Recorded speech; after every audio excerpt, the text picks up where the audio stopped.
శంకరాంశ భూమ శంకరార్యపీఠ సద్గురున్ శుద్ధ సత్వభాసురాన్ సువర్త్మనీత భూసురాన్ సర్వభూత సౌఖ్యదాన్ క్షమాకరాన్ యతీశ్వరా.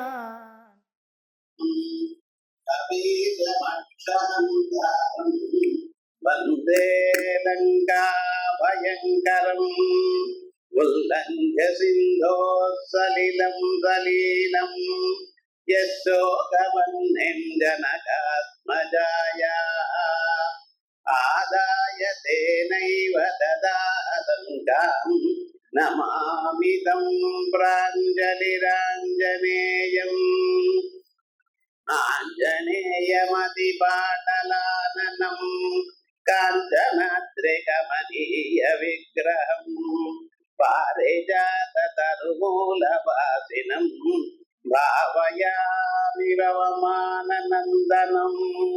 యత్ర యత్ర రఘునాథ కీర్తనం తత్ర తత్ర కృతమస్తకాంజలిం బాష్పవాది పరిపూర్ణలోచనం మారుతిం నమత రాక్షసాంతకం మనోజవం మారుతతుల్యవేగం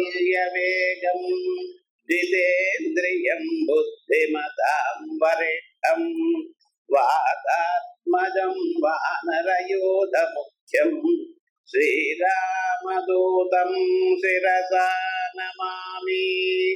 యఃకర్ణాంజలి సంపుటైరహరః సమ్యక్ బిభత్యాదరాత్ వాల్మీకేర్వదనారవిందనిశం రామాయణాఖ్యం మధు జన్మవ్యాధి జరా విపత్తి మరణైః అత్యంత సౌభద్రవం సంసారం సవిహాయ గచ్చతి పుమాన్ విష్ణోః పదం శాశ్వతం తదుపగత సమాస సంధియోగం సమమధునోత్తర వాక్యబద్ధం రఘువర చరితం ముని ప్రణీతం దశశిరసచ్చవదం నిశామయధ్వం.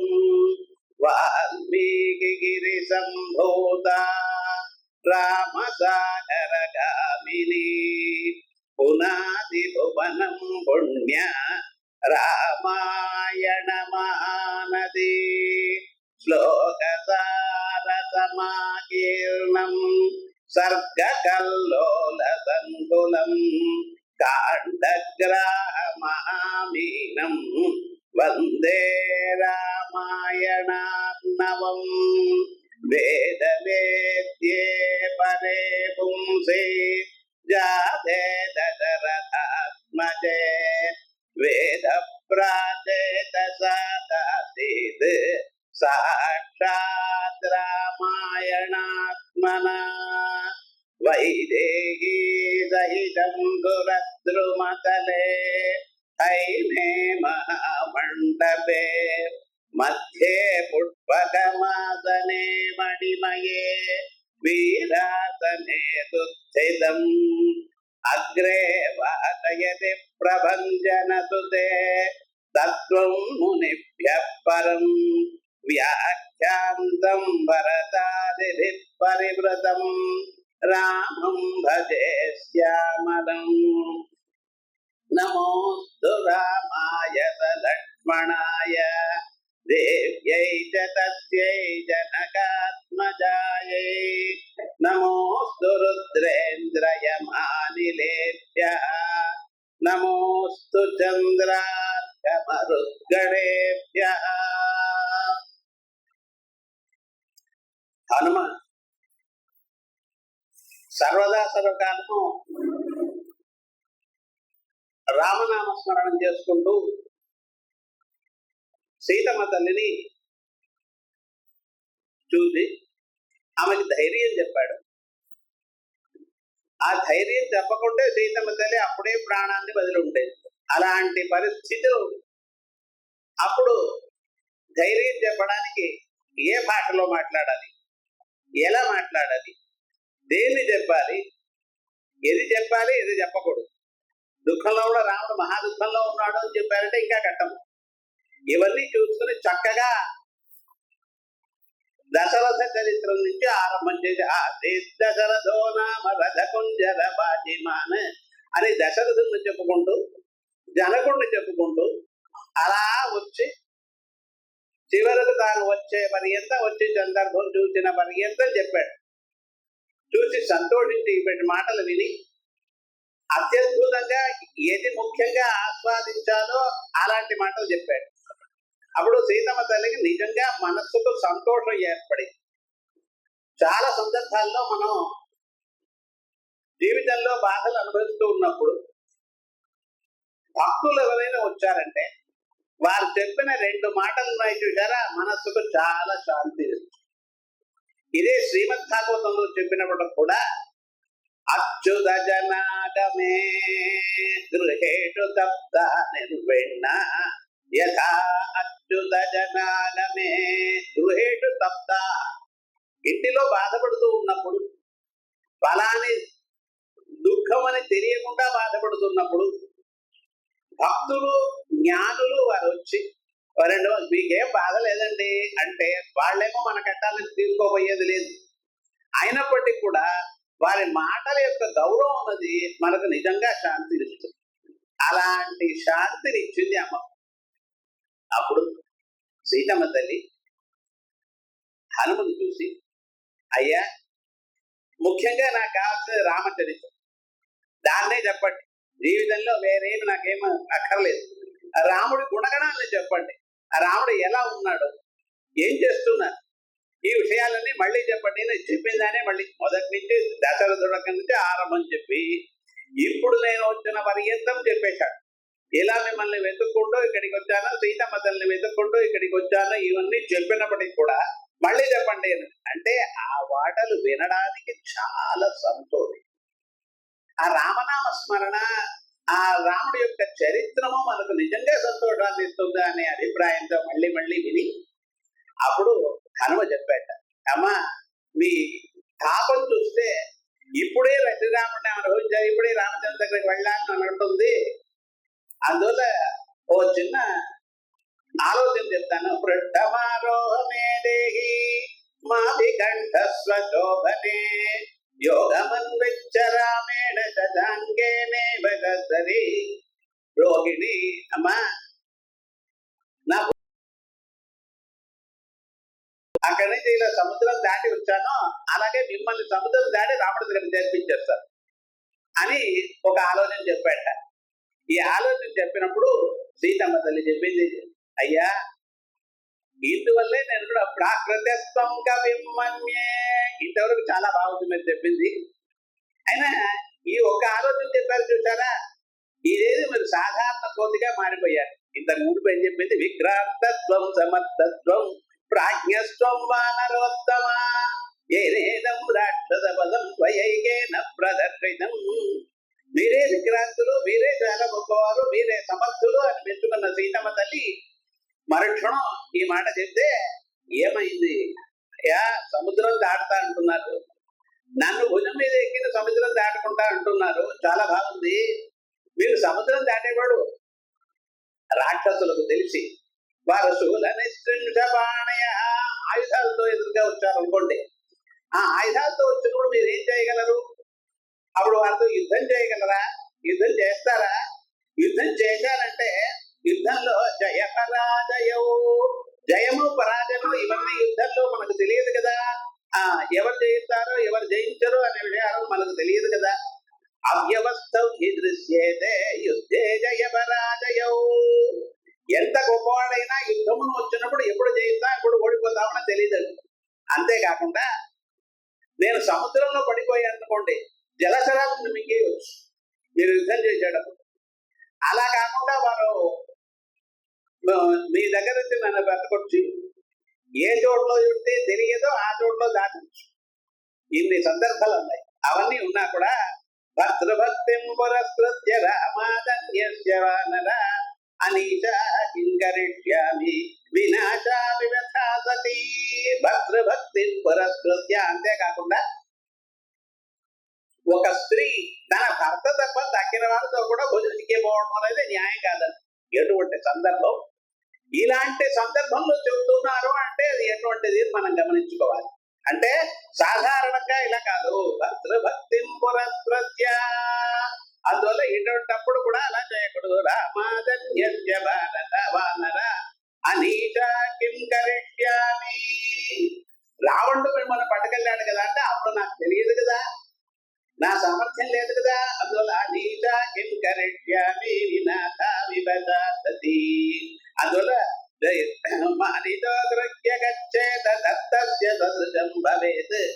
నిజంగా చక్కగా ఉండదు అంటే రాముడు ఇక్కడికి వచ్చి రావణుని చంపి నన్ను పిలుచుకుపోతే అదే రాముడికి గొప్పతనం. అందువల్ల అలా చెయ్యాలి కానీ మీతో రావడం అంత సబబు కాదు అని వానరుడికి చెప్పాట. ఈలోగా మధ్యలో హనుమ చెప్పగానే హనుమ అనుకున్నట్ట, నేను చిన్నగా కనిపిస్తున్నాను తల్లికి, నా భుజం మీద ఎక్కడ ఉంటే వీలవుతుందో లేదా కాదో అని అనుకున్నాను. అప్పుడు విశ్వరూపం ఎత్తాట. విశ్వరూపం అంటే చాలా పెద్ద స్వరూపం తీసుకున్నాడు. అమ్మ చెప్పింది, అయ్యా మీ స్వరూపము మీ శక్తి గౌరవం తెలియదు అనుకున్నారా, లోకమాత అయినా నాకు తెలియదా, సరే పాత స్వరూపం తీసుకోండి. వ్యవహారం ఏంటంటే ఇవన్నీ నాకు తెలుసు, అయినప్పటికీ కూడా చివరి నేను చెప్పింది భద్రభక్తి పురస్కృత్య, ఒక మానవ స్త్రీగా ఉన్నప్పుడు మానవ స్త్రీ ఎలా నడుచుకోవాలో అలా నడుచుకోవాలి. అదే రాముడికి ఇష్టం. రాముడికి ఏది ఇష్టమో అది నేను చెయ్యాలి కానీ వేరే విధంగా నేను తలుచుకుంటే రావణ్ణి నేనే చంపేసి ఉంటున్నాను. తేజస, నా తపశక్తితోనే రావణ్ణి చదువు ఉంటున్నాను. ఆయన అది కాదండి, మానవుడుగా రాముడు అవతారం చేస్తున్నాను అనే అభిప్రాయంతో మొదటి నుంచి చివరి వరకు రాముడు తాను దైవము అనే స్వరూపము లోపల తెలిసి ఉన్నప్పటికీ కూడా బయటికి దాన్ని వెలిపించలేదు. జాదోహం మానుడం మన్యే రామం దశరథాత్మజం, జాదోహం మానుడం మన్యే, నేను దశరథుడికి పుట్టిన సాధారణ మానవుడు అనే అభిప్రాయంతోనే వ్యవహరిస్తున్నాను. చివరికి అయినా కూడా ఒకటి రెండు సందర్భాల్లో తెలిసి బయట పడింది అనుకోండి, అది వేరు వ్యవహారం. అయితే సాధారణంగా మొదటి నుంచి చివరి వరకు నేను మానవుడు అనే అభిప్రాయంతోనే ఉంటున్నాను. అప్పుడు మానవులకు ఏ ధర్మం ఉందో ఆ ధర్మమే మనం పాటించాలి కానీ వేరే విధంగా ఉండకూడదు అని చెప్పి, నువ్వు నాకు సహాయం చెయ్యాలి అనుకున్నావంటే ఒక్కడే చేయాల్సింది ఏమిటది, రామగుణ కీర్తనము. మళ్ళీ రాముడు ఎలా ఉంటాడో, రాముడు స్వరూపం ఏమిటి, ఆయన సత్యసంధత ఏమిటి, ఇవన్నీ చెప్పండి అని చెప్పగా మళ్ళీ హనుమ చెబుతూ ఉంటే చక్కగా ఆనందంగా మైమరిచి వినిందట. జుర్రెదమీ కథ ప్రథము జుర్రెదమీ పద పంకజ తోయము జుర్రెద రామనామమున బొబ్బెలుచున్న సుధారదుంగురే జుర్రెద జుర్ర జుర్రగ రుచిం కనువారి పదంబోవే అని చక్కగా రామనామాన్ని విని సంతోషపడ్డారు సీతమ్మ. హనుమకు రామునికి ఏదైనా సందేశం ఇస్తారా అని అడిగినప్పుడు మొట్టమొదట ఏం చెప్పిందంటే, అయ్యా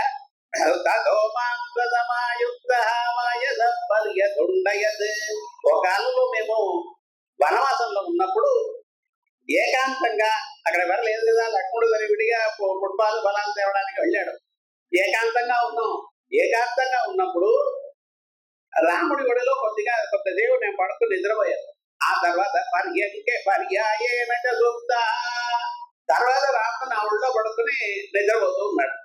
ఆ సందర్భంలో ఇంద్రుడి కొడుకు చూడండి, చాలా డబ్బులు, చాలా విశేషం గౌరవమైన స్థానం ఉంటే వాళ్ళ అబ్బాయిలు చాలా భద్రంగా ఉంటారు. వ్యవహారం ఇది సాధారణంగా ఉంటే ఏమే అంత వ్యవహారం ఉండాలి. గొప్ప పదవిలో ఉన్న వారికి, అత్యధికమైన ఐశ్వర్యం ఉన్న వారికి వారితో చెడిపోవడానికి అవకాశాలు ఎక్కువ. అంతే, వాళ్ళు చెడిపోతారని చెడ్డవాళ్ళని చెప్పట్లేదు, అని చెడడానికి అవకాశం ఉంది. ఈ జయంతుడు ఇంద్రుడి కొడుకు అన్నమాట. వచ్చి సీతమ్మని అలా చూశాడు. త్రిలోక సుందరి ఆ స్వరూపాన్ని చూసి ఆయనకు తప్పించుకోలేకుండా మనస్సు చెడి కాకిలా ఒక రూపం వచ్చి ఆమె స్థనాన్ని గుర్చారం చేశాడు. తమ చూసి ఆయన లొట్ట ముత్యమ్మ చిన్న చిన్న రాళ్ళు తీసి ఆ కాకిని తరుపుతూ ఉండిందట కొంతసేపు వరకు. ఎందుకని వాడితో గుర్తున్నాడు కదా అని గట్టిగా ఆడిస్తే రాముడికి నిద్ర భంగం అయిపోతుందో అనే అభిప్రాయంతో అలా చేసింది. అయినా ఏమైంది, రక్తం చుక్కలు ఒకటి రెండు చుక్కలు రాముడి పైన పడింది. పడగానే లేచాడన్నట. లేచి ఏం చెప్పిన విదదానస్తనంతరే, మళ్ళీ వచ్చి ఆ వాయుసు మా కాకి, జయంతుడని పేరైన ఆ కాకి సీతమ్మని ఇంచబెట్టింది. అప్పుడు రాముడు లేచాడు. లేచి రక్తం చూసి ఎవరని అడిగాట. ఆ కారుణ్యమూర్తి, అవ్యాజ కరుణామూర్తి, అజ్ఞానధ్వాంత దీపిక, ఆ అమ్మ గుణం అది చూడండి. ఇప్పుడు నేను సీతమ్మని ఈ జయంతుడిని చూపెట్టానంటే రాముడి బాణంతో చనిపోతాడు పాపం. వాడు దుర్మార్గుడే, దుట్టతనం చేశాడే, అంతేగాని వీడికి మరణ శిక్ష ఇవ్వవచ్చా, క్యాపిటల్ పనిష్మెంట్ ఉందా లేదా, ఇది చెయ్యొచ్చా అనే అభిప్రాయం వస్తుంది. అంటే నేను చెప్పానంటే రాముడికి కోపం వచ్చేస్తుంది. కోపం వచ్చే చేస్తాం ఇదేంటే చనిపోతాడు పాపం. అయినా అంత గొప్ప శిక్ష పర్లేదేమో అని అనుకుని కరుణతో పూర్తినే ఉన్నదన్నమాట. అయినా రాముడు ఇచ్చాడు. ఇలా అలా తింటూ ఉంటే ఎదుర చెట్టులో తన ముక్కులో రక్త బిందువులతో కాకి కనిపించింది. ఏం చేశాడు అతను? పక్కన తృణమంతరత స్వీకృత్య ఒక తృణం తీసుకున్నట్ట. బ్రహ్మాస్త్రేణ యోజయతే, బ్రహ్మాస్త్రం వేదట. పిచ్చుక మీద బ్రహ్మాస్త్రం అంటా ఉంటుంటే మనం, ఇది ఈ పని మొట్టమొదటి చేసింది రాముడు. ఆ బ్రహ్మాస్త్రం వేదట. అది ఏమైంది అంటే ఆ రాముడు క్రోధమాలయ తీవ్రం. రాముడికి కోపం లేదండి, సందర్భం వస్తే క్రోధం తెచ్చుకుంటాడు. అది తెచ్చుకోవాలి. మనం కూడా ఉద్యోగాల్లో తొందరలో ఉన్నప్పుడు కోపం వస్తేనే కొన్ని కార్యాలు అవుతాయి, కోపించుకుంటేనే కొన్ని కార్యాలు అవుతాయి. కొంతమంది కోపం చూపెడితేనే అవుతుంది. అందుకని మీరు కోపం రప్పించుకోకూడదు, కోపం ఉన్నట్టు నటించాలి. క్రోధమాలయ తీవ్ర, వాల్మీకి ఎంత చక్కగా చెప్తున్నట్టు ఉంటుంది. అంత చక్కగా నటించి బ్రహ్మాస్త్రం వేశాట. అది ఏమైంది? ఆ బ్రహ్మాస్త్రం తరుగుతున్నది. కాకి 3 లోకాలు, 3 లోకాన్ సంపరిక్రమ్య తమేవ శరణం యయో, 3 లోకాన్ సంపరిక్రమ్య, ప్రతి చోటు పెడుతూ ఉన్నాడు. వెనకనే అస్త్రం పోతూ ఉన్నది. ఈ అస్త్రం చంపేస్తుందని నిశ్చయం తెలిసిపోయింది జయంతుడికి. నాన్నగారి దగ్గరికి వెళ్ళాట. ఆ నాన్నగారి దేవుడు, నాయన నన్ను వదిలేసేయి, నీ వల్ల నాకు కూడా మనదంటుంది, ఇప్పుడు వదిలేసేయి అన్నట్ట. సరైన ఇంటి నుంచి తరం కొట్టాడు, వేరే గతి లేదు. తిరిగి వచ్చి మళ్ళీ ఆ రాముడి దగ్గరనే కింద పడి శరణాగతి నమస్కారం చేశాట.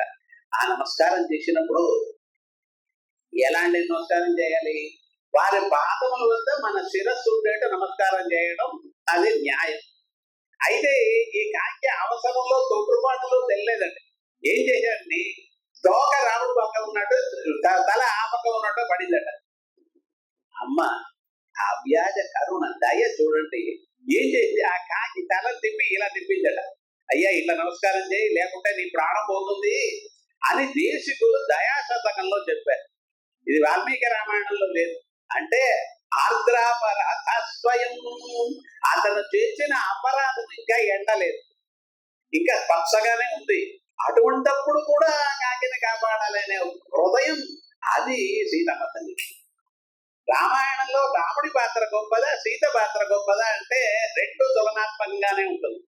అయినప్పటికీ కూడా చివరికి ఓటింగ్ లో ఒక్క ఓటు ఉంటుంది చూడండి, అది కూడా చల్లిన ఓటైనా కూడా ఒక ఓటు ఈ పక్క వేసి బాధ చేస్తూ ఉంటారు కదా. ఆ విధంగా అది సమానంగానే ఉన్నది. వాల్మీకి ఎప్పుడు వదలలేదు. అయినా కూడా సీతమ్మ మీద కొద్దిగా పట్టవద్దు ఆయన. అందువల్ల సీతాయశ్చరితం మహత్, మన రామాయణం అంటున్నప్పటికీ కూడా ఆ సీతమ్మ గౌరవం, ఆ కరుణ, ఆ దయ వేరే ఎవరికి రాదు అనే అభిప్రాయంతో ఈ విషయాన్ని జ్ఞాపకం పెట్టుకోమని చెప్పిందట. చెప్పాక ఆమెకు మనస్సులో నిజంగా ఇది ఒక సందేశమా అనే అభిప్రాయం.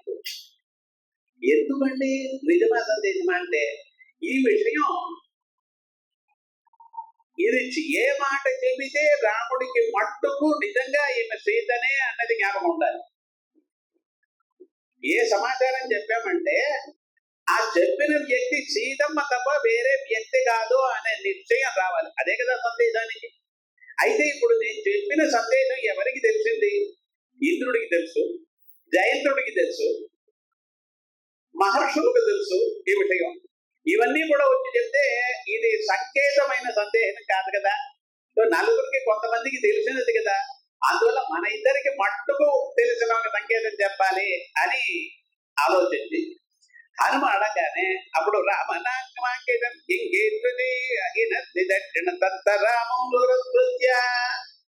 ఏం చేసిందంటే తన చేతిలో వస్త్రము వస్త్రంలో కట్టిపెట్టి ఉండింది, ఆ తలలో పెట్టుకునే ఆభరణ విశేషం, దాన్ని మన రాకోడి అంటారు ఇక్కడ.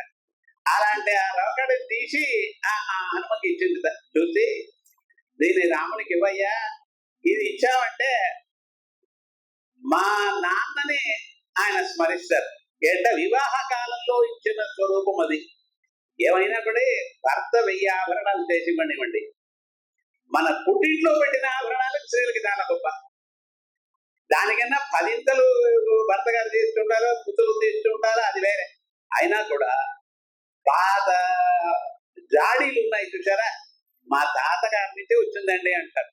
అది ఇప్పుడు దానికన్నా రంగురంగుల జాడీ చాలా ఉంటాయి, అయినా కూడా మా అమ్మగారు ఇచ్చారండి. దాన్ని చివరి వరకు పెట్టుకుంటారు. అది ఏమిటో ఒక అభిమానం, అది స్త్రీలకు అది సహజం. అందువల్ల ఈ చూడామణిని ఇవ్వగానే ఇచ్చిందట, చాలా సంతోషపడ్డాడు. తదో వస్త్రగతం ముక్త్వా దివ్యం చూడామణి శుభం ప్రదేయో రాఘవాయేతి సీతా హనుమతే దదౌ. దీంట్లో రహస్యం ఏంటండి, ఈ చూడామణి ఉందే ఇది ఒక ఆభరణ విశేషం. ఈ ఆభరణ విశేషం ఎక్కడ ఉంచుకుంటారు? శిరస్సులో.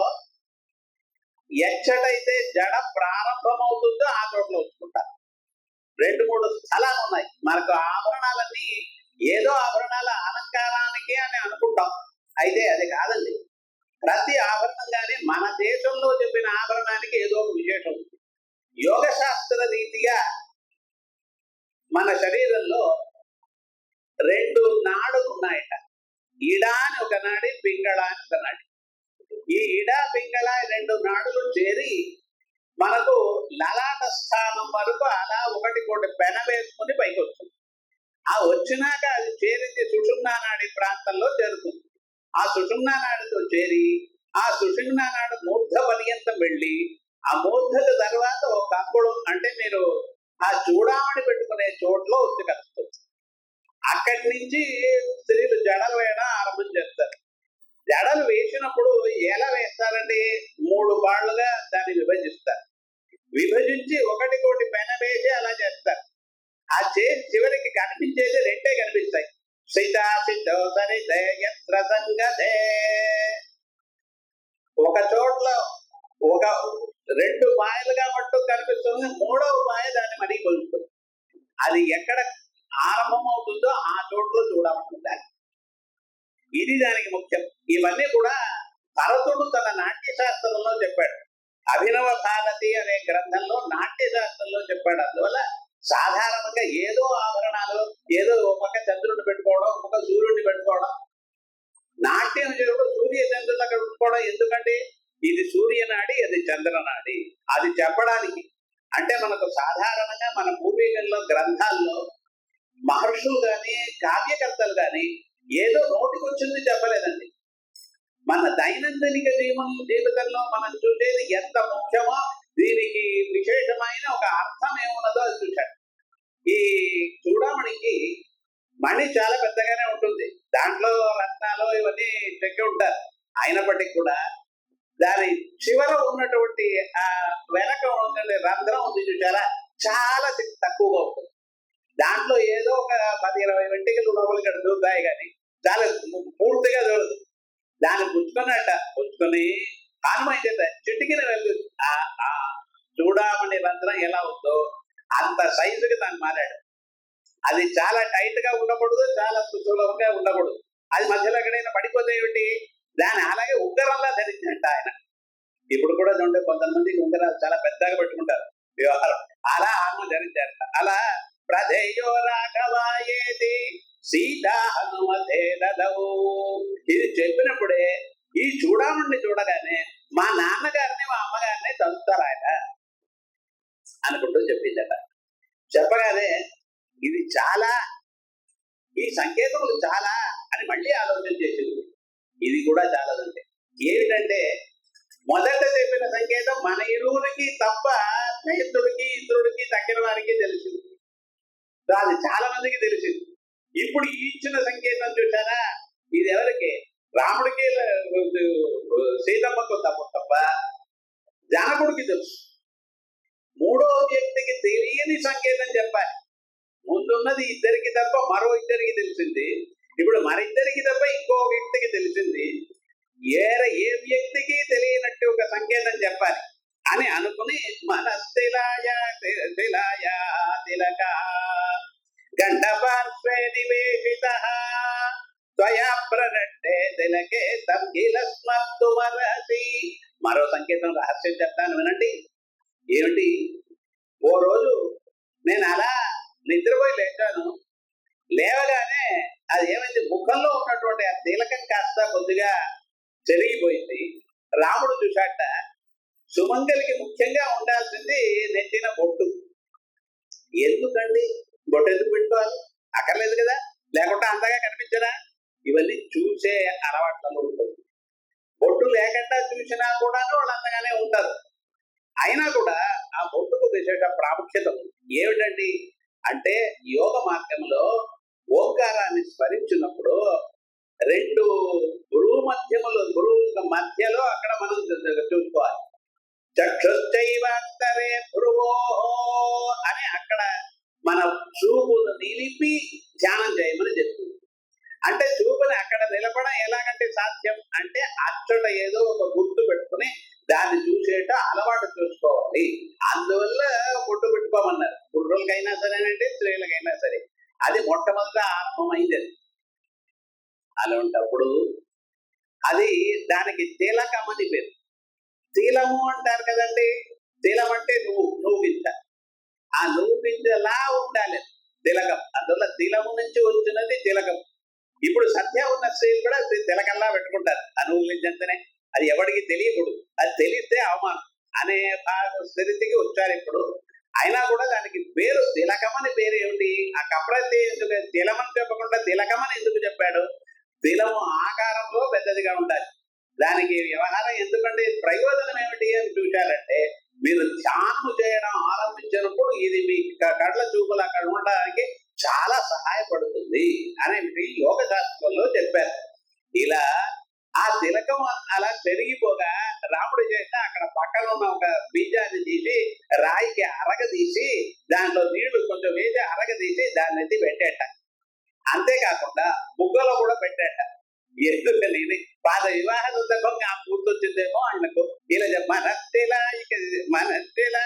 తిలక గండప నివేశిత త్వయా ప్రణట్టే తిలకే తగ్గిల స్మర్తుమరసి అని చెప్పాడు. ఓ, ఇది రాముల వారికి సీతమ్మకి తప్ప వేరెవరికి తెలియదు. ఇంతవరకు వేరే ఎవరికి తెలియని సందేశం చెప్పింది. అంటే మొదట తెలిసింది మా ఇద్దరికన్నా ఇంకో ఇద్దరికి తెలుసు. ఆ తర్వాత చెప్పిన సందేశం మా ఇద్దరికన్నా మరో వ్యక్తికి తెలుసు. ఈ సందేశం మా ఇద్దరికి ఒక్కరికే తెలుసు, ఇద్దరికి తప్ప వేరెవరికి తెలియదు. అంటే రాముల వారికి నిశ్చయంగా ఈమె సీతాదేవియే అనే జ్ఞాపకం వస్తుంది అనే అభిప్రాయంతో వేరెవరో వ్యక్తిగా ఉండకూడదు కదండి అని సక్రమంగా ఈ మూడు వ్యవహారాలు చెప్పి పరిధిర ప్రణమ్య శిరసాదేవం మా హనుమ అన్ని అయినాక చెప్పినాక మూడు విషయాలు కనుక్కున్నారు. సరే, ఎట్లయితే రాముడు అంగుళీయకాన్ని ఇచ్చాడో అలా సీతాదేవి దగ్గర నుంచి చూడామణిని తీసుకున్నాడు. అంటే ఈ చూడామణిలో ముఖ్యంగా మనం గమనించాల్సిన విషయం, సీతమ్మ తల్లి జీవునికి ప్రతీక. ఆ జీవుడికి దక్కిన అన్నిటినీ ఇవ్వగలడు, కానీ ఒక్కటి మట్టుకు అతను ఇవ్వడం చాలా కష్టమండి. ఏమిటి? అహంకారం. దక్కినవన్నీ ఇవ్వచ్చు, ధనం ఇవ్వచ్చు, తన గురువుగారి కానీ భగవంతుడి కానీ ఏదైనా దానం చేయవచ్చు. అయితే అహంకారం త్యజించుట కష్టం. నేను రాముల వారికి 100 ప్రదక్షిణాలు చేసి 100 నమస్కారాలు చేశానండి అన్నాడు. బాగానే తక్కినవని ఇచ్చారు. నేను చేశాను అన్నారు కదా, అహంకారం పోయిందా? ఈ అహంకారము వదిలి నేను చెప్తున్నాను చెప్పడానికి ప్రత్యేకంగా చూడాలి వ్యవహారం. అది గురువు గారి దగ్గర సమర్పించుకోవడం ఏమిటి? అహంకారాన్ని సమర్పించుకోవాలి. ఎప్పుడైతే మానవుడు అహంకారం పోయిందో ఇంకా అత్యంత శుద్ధమైన పరిస్థితికి చేరాడు. అందులో శరణాగతి తత్వంలో చాలా గొప్పదైన తత్వం శరణాగతి తత్వం. ఆ తత్వంలో ఆ తత్వాన్ని ఎత్తి చూపెట్టిందట సీతామహాదేవి.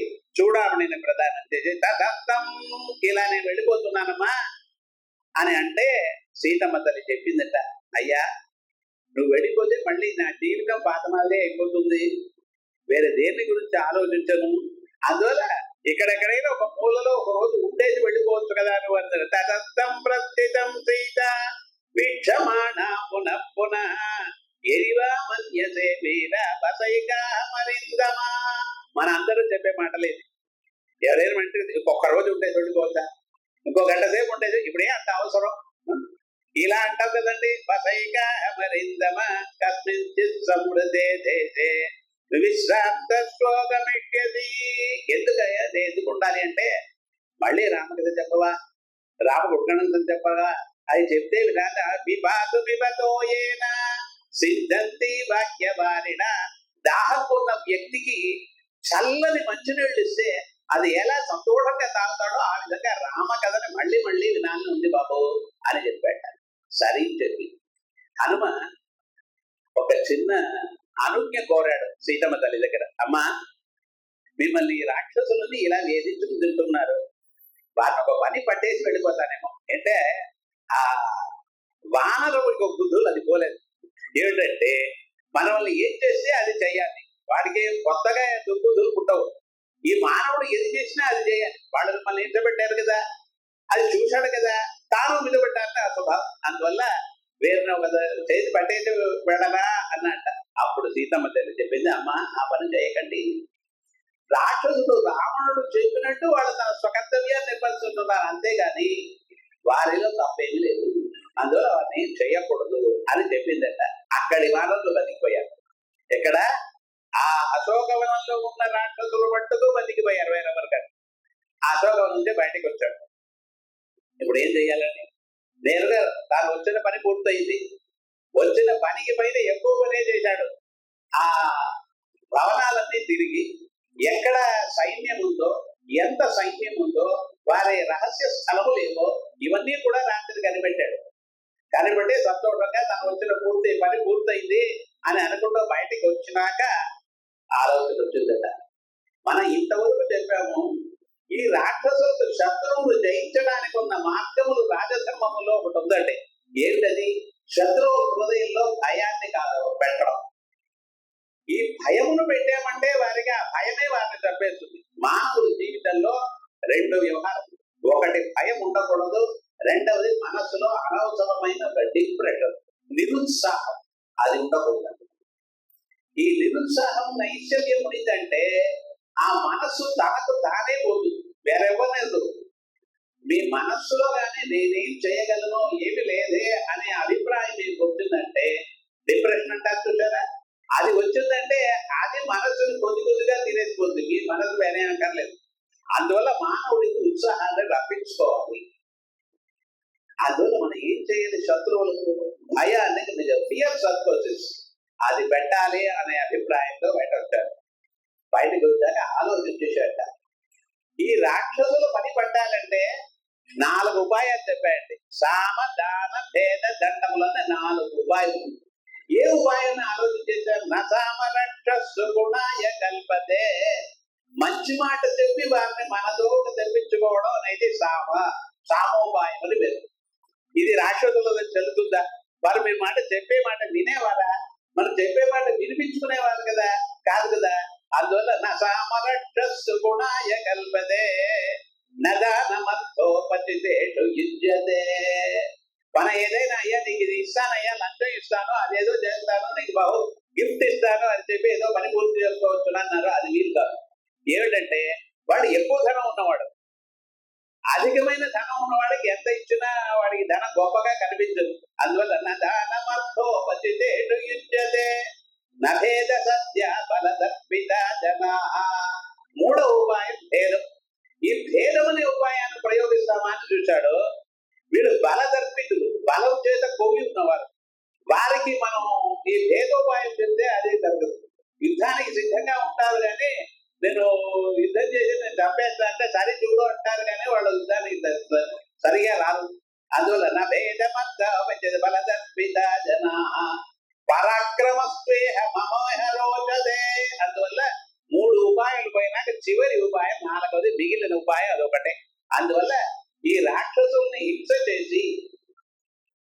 వారికి భయాన్ని రప్పించాలి అనే అభిప్రాయంతో ఆ బయట కూర్చొని పక్కన ఉన్న ఇంకో వనం ప్రమదావనం, ఆ ప్రమద వనాన్ని నాశనం చేశాడు. అక్కడ ఉన్న పక్షులు మృగాలన్నీ పరిగెడని ఆరంభించింది. అప్పుడు ఎంకసి రాక్షసులంతా అక్కడ కాపాడే రాక్షసులు పరిగెత్తి వెళ్ళారట. సీతమ్మ దగ్గరికి వెళ్ళారు మొట్టమొదటి ఎంకస్యకుతో వాయం కిన్నిమిత్తమిహాగత. అయ్యా ఇక్కడికి ఎందుకు వచ్చారు? ఈ కోతి ఎందుకు వచ్చింది ఇక్కడికి? ఎవరా కోతి? నీకు ఎలా తెలుసు నా కోతిని? ఎలా నువ్వు మాట్లాడావు? ఇవన్నీ అడిగారట. సీతమ్మ చెప్పింది, యూయమేవాభిజానీతే యోయం యద్వా కరిష్యతి. మీకే కదా తెలుసు, నాకేం తెలుసు? కోతులు రాక్షసులు వీళ్ళంతా వీడితో మాట్లాడడం నాకేం తెలుసు? నాకు తెలియదమ్మా. ఏమిటే అహిరే భక్యహే ఉపాదాన విజానాదిన సంశయ. పాముల కాళ్ళు పాములకు తెలిసే కానీ తక్కిన వాళ్ళు తెలుసు అని అడిగారు. వ్యవహారం అంటే పాముల కాళ్ళు లేవు, అందువల్ల దానికి ఉరగమని పేరు. భుజముతో వెళ్ళున్నది ఉరస గచ్చతీకి ఉరగ. అది భుజంతోనే పోతుంది. దానికి కాళ్ళు లేవు.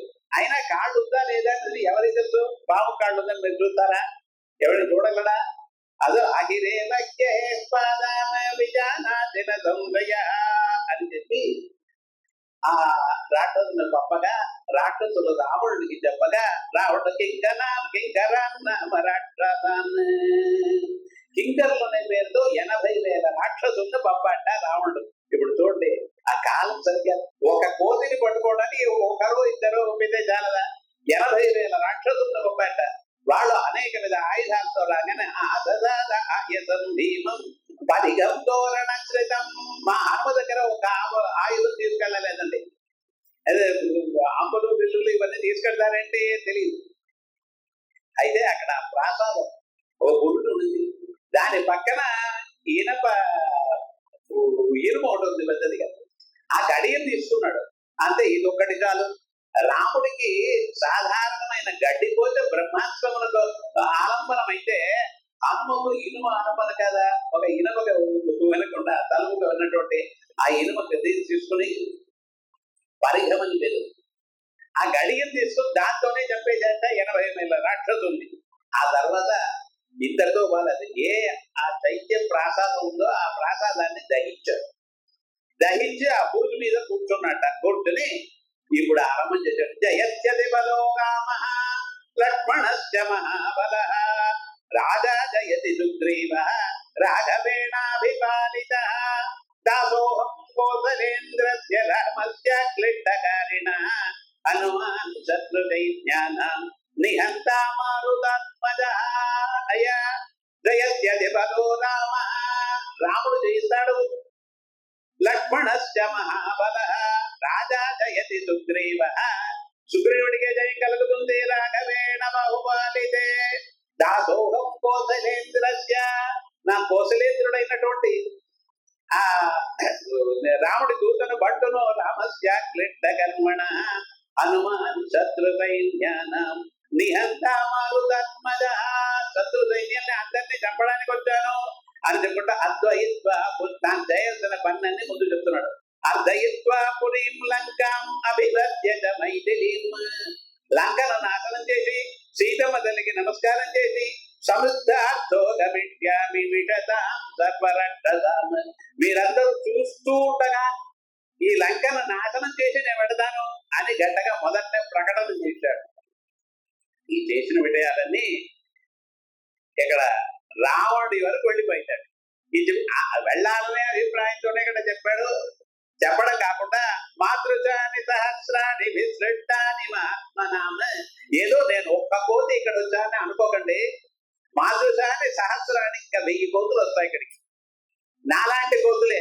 అంతేకాకుండా నాకన్నా చాలా నాగ సహస్రాన్ని 1000 ఏనుగుల బలం ఉన్నట్టు కోతులు ఉన్నాయి. అలాంటి కోతులన్నీ వస్తాయి. నేను రామ బంటుగా వచ్చి సీతమ్మ దగ్గర వచ్చాను. నేను సాధారణంగా దూతగా ఎవరినండి పంపుతారు? ఉన్న వాళ్ళు చాలా తక్కువ బలం ఉన్న వాళ్ళనే పంపుతారు. అప్పుడు నాకన్నా బలశాలు చాలా ఉన్నారు అనే అభిప్రాయం. అంటే రామాయణంలో బొక్కకుండా ఉండడం అనేది రాముడికి ఒక్కడికే. ఇది ముందుకు చెప్పింది సీతాదేవి అఖిరే నాకు తెలియదు అనేది. కొంచెం ఆలోచన చేయాలి. ఒక్కొక్క పాత్రలోనూ ఒక్కొక్క గొప్పతనం. రాముడప్పుడు మొదటి నుంచి చివరి వరకు రామాయణంలో ఒక అబద్ధం ఆడలేదు. అది రాముడికే తెలుస్తుంది. అయితే సీతాదేవి గుణాలు వేరు.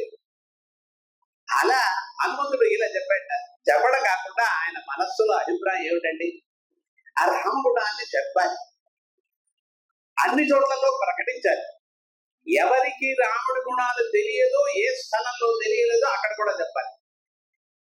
అక్కడ లంకాపురంలో రాముడి గురించి ఎవరికి తెలుసు? ఒక్క రావణుడికి తెలుసు.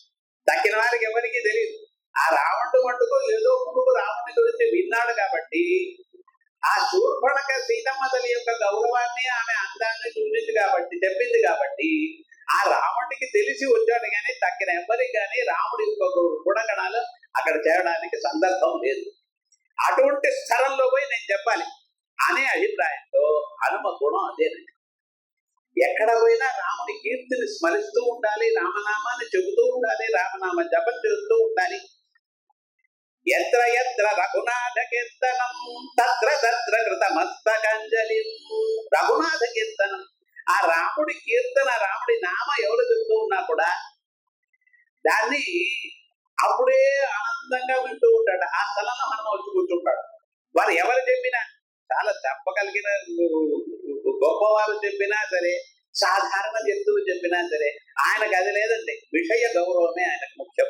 అందువల్ల విశేషంగా రామనామ చెప్పిన చోట్ల అక్కడ ఉండాలి నేను. బాష్పవారి పరిపూర్ణ లోచనం మారుతి నమత రాక్షసంతకం. కంటిలో నీళ్లు కక్కుకుంటూ అక్కడ వచ్చి కూర్చుంటాడ. అంత భక్తి హనుమతి. ఆయన రామనామ స్మరణ ఎంతవరకు చేశాడంటే, మరే రాబోయే కల్పంలో ప్రజాపతిగా ఎంత పుణ్యం చేసుకున్నాడు ఒక రామనామ వల్లనే. భవిష్య పురాణంలో రాబోయే కల్పానికి ప్రజాపతి బ్రహ్మదేవుడిగా ఎవరుంటారంటే హనుమనే మొట్టమొదట. అంతకు మునుకున్నటువంటి అందరినీ జయించి అంత గొప్ప పరిస్థితికి రాగలిగిన వాడు ఆ రామనామ స్మరణ వల్ల. ఆయన యొక్క జీవితంలో లక్ష్యం ఏమిటి? రామనామమును ప్రకాశింపజేయుట అని, అదే ముఖ్యం. అందువల్లనే జగత్యదివలో రామ అని ఆరంభం చేసి అంతటంతటా అందరికీ వినేలా చెప్పడం ఆరంభించాడు. అదే బంటన భీముడంత జన బాంధవుడు జ్వల బాణ తోణ కోదండ కళ ప్రచండ భుజ తాండవ కీర్తికి రామమూర్తికి రెండవ సాటి దైవమిక లేడను కడగట్టి వేదిగా డండ డండ డండ నినదంబుల జండము నిండ మద్దవే దండము నెక్కి చాటెదను అని చెప్పినట్టుగా విశేషంగా రామనామ అందరి మనస్సులో గుచ్చుకునేలా, హత్తుకుని పోయేలా రామనామాన్ని స్మరణ చేసి అందరికీ చెప్పాడు. ఈ విషయం మెల్లమెల్లగా రావణుడి వరకు పోయింది. రావణుడు ఏం చేశాడంటే, మొట్టమొదట ఈ ఆత్మని పట్టుకోవాలి, ఈ బోధని తప్పాలి అనే అభిప్రాయంతో ప్రహస్త పుత్రుడు, ప్రహస్తుడనే ఆయనకు ముఖ్యమైన మంత్రి, ఆయన పుత్రుడు జంబువాలి, ఆ జంబువలి అనే వీరుణ్ణి చాలా సైన్యంతో పంపాట. చాలా ముత్పాట్య హనుమ చూశాడు. ఇందుకే కదా నేను చేసిన, ఇంతవరకు వేసిన పన్నాగమంతా ఇందుకే కదండి వాళ్ళు యుద్ధానికి రావాలి అని. అందువల్ల ఏం చేశాడు, వాడు రాగానే ఆ జంబిమాలతో యుద్ధం ఆరంభం చేశాడు. ఇంత సైన్యంతో యుద్ధం చేయడం అంటే మొట్టమొదటి ఏం చేశాట, ఏదో వారు వేసిన బాణాలన్నీ కిటేసులతో తప్పించుకుంటూ వచ్చాడు. ఆ రాళ్ళు విసిరాడు వాళ్ళ పైన. ఇవన్నీ సరిగ్గా రాదు. పక్కన చాలా ఉత్పాద్య బ్రాహ్మయామాదీర్యవాన్ ఒక తాటి చెట్టు ఒకటి తీసుకున్నాడు, అలా పెకలించాడు, ఆ వారి పైన వేశాట. అది వేయగానే ఆ జంబుమాలి మహావీరుడు బాణై 4 బాణములతో ఆ చెట్టుని కింద తోచేశాడు. తోయగానే ఈయనైతే ఇంకా లాభం లేదనుకున్నాడు. తన దేశం ఈయన పరిగ ఉన్నది కదా, దాన్ని తీసి విసిరాడు. అంతే జంబుమాలి చనిపోయాడండి. పరిగం ఆదయామాత జంబుమాలే మహోరసి. ఆ ఈనప కవాటంతోనే జంబుమాలి హృదయం పైన వేయగానే ఆయన పడిపోయాడు. ఆ తర్వాత అమర్త్యపుత్రాన వివిద్య విక్రమాన్ సమాధి దేశేశ్వర. ఆ తర్వాత జంబుమాలి చనిపోయాడు అనే విషయం రావణుడికి తెలిసి మంత్రి పుత్రులని కొంతమంది యుద్ధానికి పంపెట్టండి. ఆ మంత్రి పుత్రులను కూడా ఈయన అదే విధంగా చంపివేశాడు. ఇంకా మళ్ళీ రావణ దగ్గర వాడికి మళ్ళీ సందేహం ఎక్కువైంది, భయం లోపల. అయినప్పటికీ కూడా నేరుగా తాను యుద్ధానికి రాకూడదు కదండి. అందువల్ల ఏం చేశాడు, రాజధర్మం అని పంచసేనాగ్రనాయక సవిరూపాక్షయూపాక్షౌ దుర్ధరం జైవ రాక్షసం ప్రగసంభాసకర్ణంచ పంచసేనాగ్రనాయకాన్ విరుభట్టుడు యుభట్టుడు దుర్ధరుడు ప్రగసుడు భాసకర్ణుడు అన్నటువంటి 5 సేనాపతుల్ని పంపాడు. వారందరినీ పంపగానే ఒక్కొక్కరిగా హతమార్చేశాడు మన హనుమాన్. ఆ తరువాత నెక్స్ట్ మండోదరి పుత్రుడు అక్షయ కుమారుడు, కుమారమక్షహంతారం అని అక్షయ కుమారుడు, ఆయన యుద్ధానికి పంపగానే ఆ అక్షయ కుమారుడు వచ్చే తీరు చూసి హనుమ ఆనందించాట. పుత్రుడు అంటే ఇలా ఉంటాడు. అంటే ఆ కొందరు వ్యక్తుల నడకను వారి సందర్భాన్ని చూచినప్పుడే మనకు ఆ గొప్పతనం తెలుస్తుంది. వారితో యుద్ధం చేయాలి, మాట్లాడాలని అక్కర్లేదండి. సాధారణంగానే వారిని చూచినప్పుడే వారిలో ఉన్న గొప్పతనం తెలుస్తుంది. కొంతమందికి పుత్రులు పుట్టలేదని బాధ ఉంటుంది. పుత్రులు పుట్టకున్నా కూడా పర్వాలేదు, పుట్టిన పుత్రులు చక్కగా ఉండాలి, అది ముఖ్యం. కొడుకులు పుట్టరటంటూ నేడుతున్న వివేకులు జీవన భ్రాంతులై కొడుకులు పుట్టర కౌరవేంద్రను కనేకులు. దుర్యోధనులు పుట్టారు, 100 మంది పుట్టాడు. ఏమిటి వారేగ తెందెందిరి పుత్రులు లేని ఆచుకునెకన్ వాటిల్లదే దుర్దశల్. పుత్రులు లేదంటే శుకాచార్యుడికి, శ్రీమద్ భాగవతం చెప్పిన శుకస్వామికి పుత్రులు లేరు. అందువల్ల ఆయనకి గతి చెడునే మోక్ష పదం పుత్రులకు. పుత్రులు లేని వారికి మోక్షం లేదంటారా? ఎవరు చెప్పింది అంటే, పుత్రులు అంటే ఇలా ఉండాలి. తండ్రి ఏ దారిలో పోతున్నాడో ఆ దారిలో వెళ్ళి ఆయన తండ్రి పేరు తెచ్చగా, తండ్రి పేరు తీసి కొడుకు, తండ్రి పేరు మెచ్చుకునే కొడుకుగా ఉండాలి అని చెప్పి అక్షయ కుమారుడికి హనుమ సంతోషపడ్డాడు. ఆ అక్షయ కుమార్తో యుద్ధం చేసి పరాక్రమోక్యస్య మనం దిగంబయేత్ పరాక్రమోక్యస్య కడే వివర్ధతే. యుద్ధం చెయ్యను అక్షయ కుమారుడి పరాక్రమం ఎక్కువైపోతున్నది. చూశాట, ఇక మీద త్వరగా ఏదైనా చెప్పాలి. నకల్వయం నాభిభవేదు పెక్షిత. బదిలామంటే ఇంకా మళ్ళీ ఆయన పరాక్రమం వెళ్ళిపోతున్నది, వృద్ధి చెందుతున్నది. నమద్దమా ఏ అగ్ని అన్నది మళ్ళీ పెరిగిపోతుందో దాన్ని వదలకూడదు, త్వరగా దాన్ని బాబాలి అనే అభిప్రాయంతో ఆ జంబుమ ఇలా అలా చూశాడు. ఏం చేశాడనట, ఆ దగ్గరికి వెళ్ళి అక్షయ కుమారుడు 2 పాదములు పట్టుకుని, మన గుజరాత్ దేశంలో బట్టలు ఉతుకుతారు చూడండి, అలా బట్టలు ఉతికారు. ఉట్టి 2 వేసాట. అతనికి చేతులు లేదు, ఏమి లేదు, చేతులు కాళ్ళు శరీరంలో ఒక్క అవయం మిగలేదు. అలా ఉతికి పారేశాడు అక్షయ కుమారుడు. ఆ తర్వాత అక్షయ కుమారుడు మరణించాడు అనగానే రాముడికి ఒక మాదిరి. తర్వాత తన పెద్ద కుమారుడైనటువంటి ఇంద్రజిత్తును పంపాడు యుద్ధానికి. ఆ పంపినప్పుడే వేరే మార్గం లేదు, రాజశాస్త్రం వల్ల నేను పంపుతున్నాను, లేకుంటే నేనే వెళ్ళాలి అనే అభిప్రాయంతో చెప్పి చక్కగా ఇలా యుద్ధం చేయాలి, శత్రువు సాధారణమైన వ్యక్తిని ఉపేక్షించరాదు, ఇన్ని నీతులు చెప్పి పంపేట. ఇంద్రజిత్తు నాన్నగారికి 3 ప్రదక్షిణాలు చేసి నమస్కారం చేసి తర్వాత యుద్ధంతో రథంలోకి యుద్ధానికి వచ్చాడు. యుద్ధంతో వచ్చిన ఇంద్రజిత్తుతో చాలాసేపు యుద్ధం చేశాడు హనుమ. ఆ చివరికి ఇంద్రజిత్తు చూశాట, ఈ హనుమను జయించడం మన వల్ల వీలు కాదు. ఏ ఆయుధం ఏ బాణం వేసినా కూడా దానికి తగినట్టుగా ఆయన తప్పించుకుంటున్నాడు, కానీ ఒక్క బాణం ఆయనకి తగలేదండి. అందువల్ల ఇతను ఏదో చెయ్యాలి అనుకుంటూ బ్రహ్మాస్త్రము వేశాట. మళ్ళీ హనుమ పైన బ్రహ్మాస్త్రం వేశాడు. ఈ బ్రహ్మాస్త్రం వేసినప్పుడు హనుమ ఒక్క క్షణం ఆలోచన చేశాట. హనుమకు ఒక వరం ఉందండి, ఏ అస్త్రం కానీ ఆయన ఏమి చెయ్యలేదు బ్రహ్మాస్త్రముతో సహా. ఇది ఎవరికీ తెలియదు, హనుమకు ఒక్కడికి తెలుసు. ఆయన హనుమ మర్చిపోయాడు, చాలా విషయాలు మరుపెక్కు హనుమకు. ఆయన ఈ విషయాలు తెలియదని మర్చిపోయాడు. ఆయనకి రామనామ స్మరణతో వేరే ఏమీ లేదండి. ఇది ఏమైంది, ఈ బ్రహ్మాస్త్రం వేయగానే ఈయన అనుకున్నట్ట, ఆహా బ్రహ్మాస్త్రం వేశాడు, బ్రహ్మాస్త్రం నేను లొంగాలా వద్దా? నమేత్యబంధస్తి విమోక్షడే లోకగురో ప్రభావాత్. చిన్నప్పుడుగా ఉన్నప్పుడు ఆ చిన్న వయసులో ఈ హనుమ పుట్టగానే కొన్ని రోజులు అయినాక ఏం చేస్తే సూర్యుడిని మామిడి పండు అనుకున్నాడు. ఇక్కడి నుంచి ఎగిరాడు దాన్ని పట్టుకోవడానికి. సూర్యుడి సమీపానికి వెళ్ళగానే ఆ తాపమును భరించలేకుండా అక్కడి నుంచి కింద పడిపోయాడు. ఆ పడినప్పుడు ఆయన దవడకు దెబ్బ తగిలి వాచిందట. ఆ వాచింది అలాగే నిలిచిపోయింది. అందువల్ల హనుమాన్ అని పేరు.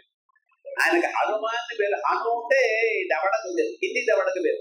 భూమికి తగిలి ఆ హనువు కాస్త వాచింది కాబట్టి హనువు కలిగిన వాడు హనుమాన్ అని పేరు వచ్చింది. హనుమకు పేరు వచ్చింది కారణం. అప్పుడు వాయు భగవంతుడు ఆయనకు కోపం వచ్చింది. పుత్రుడికి పోయినా ఇలాంటి పని చేయొచ్చా అని. వాయుపుత్రుడు అని తెలుసు. వాయుపుత్రుడే కదంటే అగ్ని భగవాను.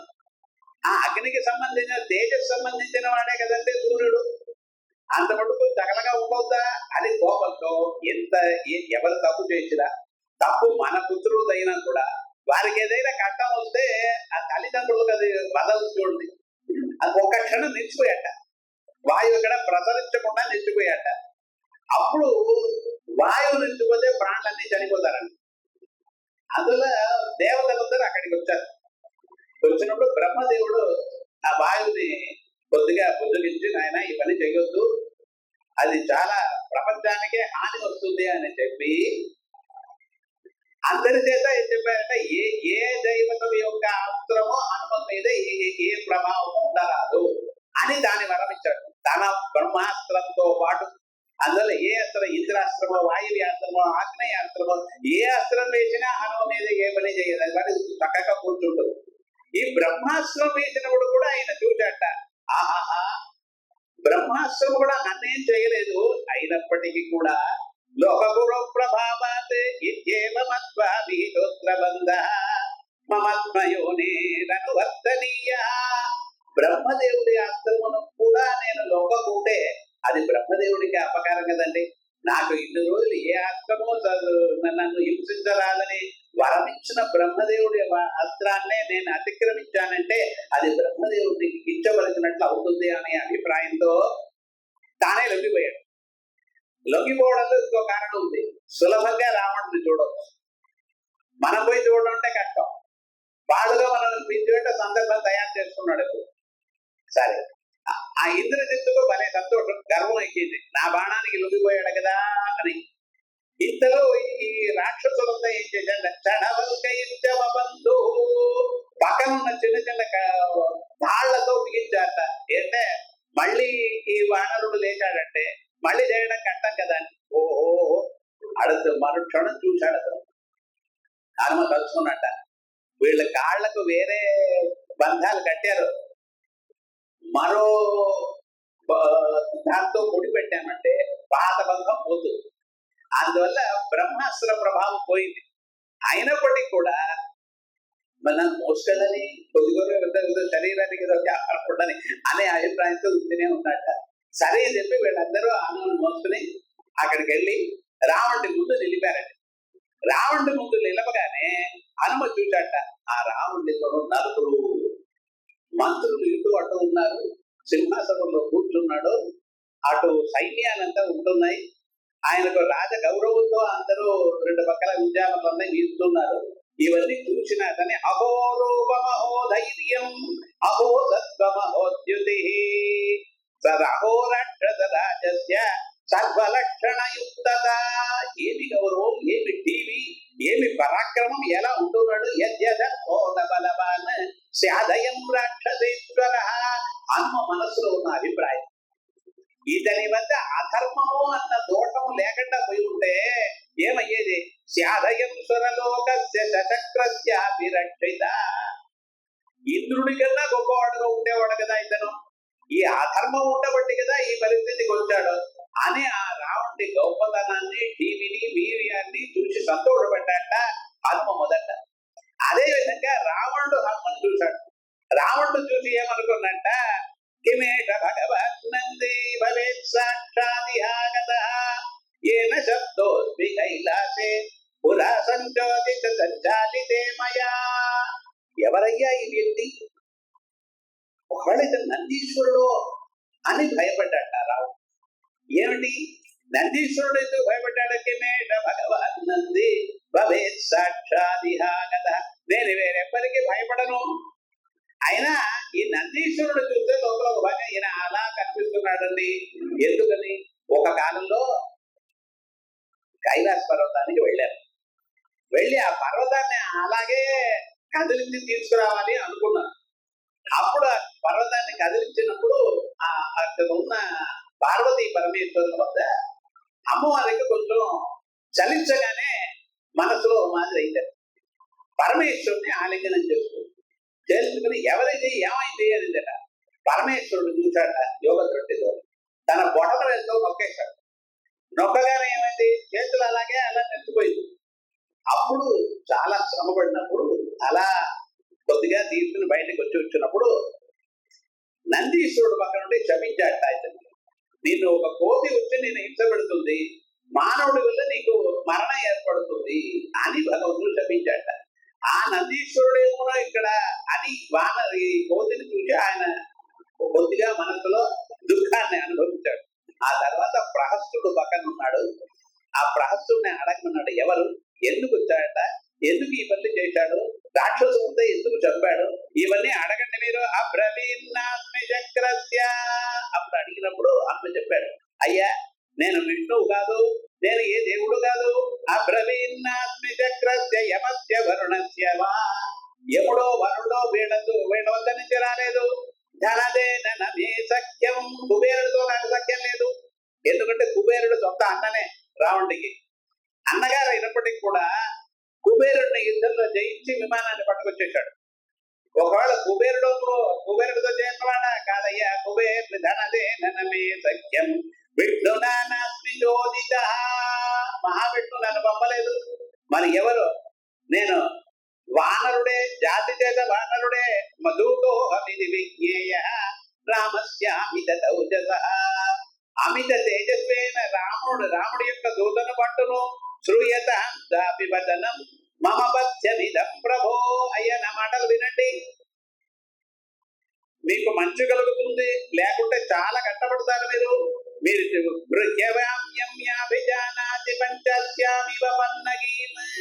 ఏ సీతమ్మ తల్లి తెచ్చుకుని మీరు ఉంచుకున్నారో, మీకు అధీనంగా ఉంచుకున్నారో ఆమెకి ఏమైంది? ఆమె సాధారణ స్త్రీ అనుకోకండి. పంచస్యామివ పన్నగి. 5 తలల పాము ఆమె. అంటే అంత విషం కక్కుతుంది. అందువల్ల మీరు ఆ పని చేయకండి. త్వరగా మీకు మంచి కలగడం చెప్తున్నాను. ఆమె చేస్తూ రాముడి దగ్గర ఇచ్చేసి కోరుకోండి, మీరు శరణాగతి చేయండి, మీరు క్షేమంగా ఉంటారు అని చాలా విధంగా హితబోధ చేశాడు. హితబోధ చేసిన ఆ హితబోధ ఉంటుందండి నిశ్చయంగా. ఏమంటే కాలం కలిసి రాలేదు, మరణించే కాలం వచ్చింది. కులములనొకడు గుణహీనుడుండిన కులము చెడును వాని గుణము వలన వెలయి జరగునందు వెన్నుబెడలినట్టు విశ్వదాదిరామ వినురవేమ. ఒక కులంలో ఒక్కడు గుణహీనుడు అంటే ఆ కులం పొట్ట నాశమైపోతుంది. మొత్తం కులములతో నాశము ఒక వ్యక్తి వల్ల అయిపోతుంది. అంతేకాకుండా పరస్త్రీని కామించడం అనేది మహాదోషం. దానివల్ల వంశమే నాశమైంది. కులకంట తోడనెప్పుడు కలహింపబో వట్టి తప్పు గట ఇంచుకమి కలకంటి గంట కన్నీరొలికిన సిరి ఇంట నిండనుల్లదు సుమతి. కలకంటి గంట కన్నీరొలికిన ఆ స్త్రీల చెక్కిళ్లలో కన్నీరు పడిందంటే ఇంటిలో ఉన్న సంపదన్నీ వెళ్ళిపోతుంది. మొట్టమొదటి ఇదే రావణుడు నశించి సంపదంతా వెళ్ళిపోవడానికి కారణం ఇదే. అందువల్ల ఈ పని చేయవద్దు అని ఇలా చెప్పగానే రావణుడికి మహాకోపం. కోపం అంటే ఏం చేశాడు? ఎప్పుడు చూడండి రాజులు, గొప్ప పదవిలో ఉన్నవారు, వారికందరికీ వారి అభిప్రాయానికి విరుద్ధంగా ఎవరు మాట్లాడినా వాళ్ళ మనసుకు పడ్డాడు. వాళ్ళు చెప్పినట్టు వాళ్ళు అనుకున్నట్టే మాట్లాడాలి, అదే వాళ్ళు ఆశించేది. వారి మనసుకు విరుద్ధంగా ఎవరు మాట్లాడినా వాళ్లకు ఒప్పదు, మనసు ఒప్పదు. ఈ మాట చెబితే సంతోషపడతాడా రావణుడు? లేదు. ఆయన కోపం వచ్చింది. నువ్వు చెప్పిన ప్రతి మాటకు నిన్ను చంపి ఉండాలి, అందువల్ల వధార్హం, నేను చంపేస్తాను అని చెప్పి ఆయన చంపడానికి ఆజ్ఞ ఇచ్చాట. ఆజ్ఞ ఇచ్చినప్పుడు తగ్గిన వారు ఎవరు ఒక్క మాట పలకలేదండి. అప్పుడు విభీషణుడు ఆయన వచ్చి ఈ పని చేయకూడదు, ఎందుకని గృహ్యతే యది రోషేణ తాదృశోపి విపత్తితః తతశాస్త్ర విపత్తిత్వం శ్రమయేవ హి కేవలం. అన్నిటికన్నా గొప్ప శత్రువు కోపము, క్రోధము అది ఉండకూడదు. కోప క్రోధముల్ని జయించాలి మానవుడు. అలాంటి సందర్భంలో మీకు కోపం రావచ్చా? దూతలను చంపడం రాజధర్మములకు విరుద్ధము. దూత సాధారణంగా ఆ రాజు చెప్తే వచ్చాడంటే, అంతే కదా. అక్కడ వెళ్ళమంటే వస్తాడు, లేకుంటే వాడిదలు అక్కడ ఆ రాజు చంపేస్తాడు. అందువల్ల అక్కడి నుంచి ఇక్కడికి వచ్చాడు. ఇక్కడికి వచ్చినప్పుడు మీరు చంపేస్తే ఇంకేం లాభం ఉంది? దూత జీవితం ఏమిటి కాదు. రాజధర్మం ప్రకారం దూతని మనం చంపరాదు. మీరు ఒక రణంద్రట్టం ఏదో అంగవిచ్ఛేదం చేయండి, వేరే ఏదైనా చేయండి, అంతేగాని 4 దెబ్బలు కొట్టి పంపండి, అంతేగాని దూతని చంపడం అనేది రాజధర్మములకు విరుద్ధము. మీరు కూడా రాజధర్మము తెలిసి కోపమునకు వశవర్తులై ఇలా చేయడం ప్రారంభం చేశారంటే మళ్ళీ మానవుడు శాస్త్రం చదువుకుని ఏం లాభం అండి? మీకు విద్య అన్నది ఏం చేయాలి? ఆ మానవుని శీలాన్ని మార్చాలి. మానవుని శీలమును మార్చకపోతే ఆ విద్యకు ప్రయోజనము లేదు. విద్యా దదాతి వినయం, వినయాత్యాది పాత్రత, పాత్రత్వా ధనమాప్నోతి, ధనాధర్మం తతఃసుఖం. మన నాగరికతకు పాశ్చాత్య నాగరికతకు ఎంత వ్యత్యాసం చూడండి. మన నాగరికతలో మనం చదువుకున్నది మన వెనక వేసుకోం, టైటిల్స్ అన్ని వేసుకోం. చతుర్వేది అనడం, అది చదువుకున్న శాస్త్రవేత్తల టైటిల్ గా మనం వేసుకోవడమే లేదు. నేను ఏం చదువుకున్నా అంటే నాతోనే 10 సంవత్సరాలు ఉన్న వారికి కూడా తెలియదు. ఆ సందర్భం వచ్చాడు వారికి తెలుస్తాయి, కానీ నేను ఇది చదువుకున్నాను, అది చదువుకున్నాను, అది చేశాను, ఇది చేశాను చెప్పడం అనేది మన దేశం సంప్రదాయం కాదు. అయితే పాశ్చాత్య సంప్రదాయం ఏమిటండి? తన పేరు వేసిన వెనకనే డిగ్రీ వేసుకుంటారు. ఎందుకండి అంటే డిగ్రీ వేసుకుంటే దానివల్ల వాడికి నష్టం అనేది తెలియటం లేదండి. ఒకడు వేసుకుని ఎంఏని వేసుకుంటే ఈయన డాక్టరేట్ చేయలేదు తెలిసింది నాకు. ఏంటి ఎంఏ వేసుకున్నా అదే కదా మీకు ఒక డిగ్రీ, దానిపైన వెళ్ళదు కదా. వ్యవహారం ఏమిటండి? ఎంత డిగ్రీ వేసుకున్నా కూడా అది ఒక పరిచ్ఛేదకమే. పిహెచ్డి డాక్టర్ అన్నాడు, డీలిట్ చేయలేదయ్యా అన్నాడు. అంటే మీరు ఎన్ని చేసినా కూడా అది ఒక పరిచ్ఛేదం ఇంతే అని తెలుస్తుంది, కానీ దానిపైన తెలియదు. అందువల్ల మన దేశంలో మనం ఏంటంటే తన గురించి తన గొప్పతనం తాను చెప్పుకోకూడదు. అది మరొకరు తెలుసుకోవాలి, మరొకరు కూడా చెప్పకూడదండి. తన ఆ సందర్భం వచ్చినప్పుడు వారు ఈ వ్యక్తి ఇది కూడా తెలుసా అని ఉంటుంది. అంత వ్యవహారం తెలుసునా ఉండడం అన్నది మన దేశం సంప్రదాయం. అప్పుడు ఎలా ఉంటుంది అన్నారు, శాస్త్రం చదివిన వారికి గొప్పతనం ఏమిటండి అంటే వారి జీవితాన్ని వారు చక్కగా మర్చుకుంటారు. కోపం లేకుండా, కామం అందరికీ సహాయం చేసుకుంటూ, అందరికన్నా సాధారణమైన సులభమైన ఒక జీవితంలో ఉంటూ, ఇది కావాలి అది కావాలి తెలుసుకోకుండా, కోరుకోకుండా అలా ఉంటారు. ఇది శాస్త్రం చదువుకున్న వారి నిజమైన పరిస్థితి. అలా చదువుకోకుంటే అది శాస్త్రం కాదు. వారి జీవితంలో వారు మార్చుకుంటే వారు చదువుకుంటే శాస్త్రం కాదని, అది ఉత్త అహంకారమే. అందువల్ల విభీషణుడు చెప్తున్నాడు, స్వాదృశోహి మీలాంటి వారు కూడా కోపం తశాస్త్ర విభజిత్వం శ్రమయేవహి కేవలం. శాస్త్రములందు మీరు పరిచయం చేసింది అవన్నీ కూడా శ్రమ అయిపోతుంది, అందువల్ల కోపాన్ని తగ్గించండి అని చెప్పాట. అప్పుడు రావణుడు కొద్దిగా ఆలోచించేశాడు, కరెక్ట్, నువ్వు చెప్పింది సరేనాయన. అయినా మన రాక్షసుల్ని ఇంతమంది ఒక కోపం చంపింది అంటే దాన్ని నేను జీర్ణించలేకపోతున్నాను, అందువల్ల ఈ మాట చెప్పింది. అయినా పర్వాలేదు, నువ్వు చెప్పింది ఒప్పుకుంటాను, బంటులను దూతలను చంపరాదు తెలిసింది. అయినా ఇతనికి ఏదో మనం ఒక శిక్షణ ఇవ్వాలి కదండి, ఏం శిక్ష వేద్దాము అని అనుకున్నట్ట. కవీనాం కిలలాంగూలం ఇష్టం భవతి భూషణం తదస్య దీప్యతాం శీఘ్రం తేన దగ్ధేన గచ్చదు. ఒక్కొక్క జాతిలోనూ ఒక అభిప్రాయం ఉంటుందండి. కోతులకు ఏది ఇష్టం ఉందంట, కోతులకు తోక ఇష్టం. సాధారణంగా చూడండి, కోతుల్లోనే 2 కోతులు చేస్తుంటే తోకను కొలుచుకుంటాయట. నీ తోక పెద్దదా, నా తోక పెద్దదా, ఏ తోక దేని కోతులకు తోక ఇది పెద్దగా ఉంటే ఆ తోకనే అందరు గౌరవిస్తారు. ఇవన్నీ కోతుల భాష మనకేం తెలుస్తుంది, కావ్యం చదివితే తెలుస్తుంది. కోతులు పందులు ఎలా ఉంటాయి మన దేశంలో? ఒక్కొక్కటి కుక్కలు చతుర్దశి నాడు భోజనం చేయదట, ఇది శాస్త్రం చెప్పింది. మనకేం తెలుసా? చతుర్దశి నాడు కుక్కలు ఆహారం తినంట, మన ఏకాదశి నాడు, ఏకాదశి అంటాం నేడే, అయినా కూడా ఏకాదశి నాడు 2 పూటలకు బదులు 3 పూటలుగా తింటాం. ఆయన వ్యవహారం ఏమిటండి, కోతులకు ఏమిటి వ్యవహారం అంటే అది కుక్కలకు చతుర్దశి నాడు భోజనం చేయట, అలా శాస్త్రాలు చెప్పారు. ఆ విధంగా ఈ కోతులకు కవీనాంకిలలాందోళం ఇట్టం భవతి భూషణం, ఇవి శాస్త్రం తెలుసుకుని చెప్పాడు. కోతులకన్నిటికీ తోక మీద అభిమానం చేస్తారు. ఆ అభిమానం ఎక్కువ కాబట్టి ఆ తోకకు పాదగుడలన్నీ కట్టి దానికి తైలంలో ఉంచి దాన్ని కాల్చి పారేయండి, అప్పుడు తోక కాలిపోతుంది కదా. తోక కాలిపోయినాక ఏమిటంటే పక్క కోతులు దీన్ని రప్పించు దగ్గర, తోకలేని కోతులు తక్కిన కోతులు దగ్గరికి చేర్చదు. ఇదే ఈ కోతికి తగిన శిక్షణ అని చెప్పాట.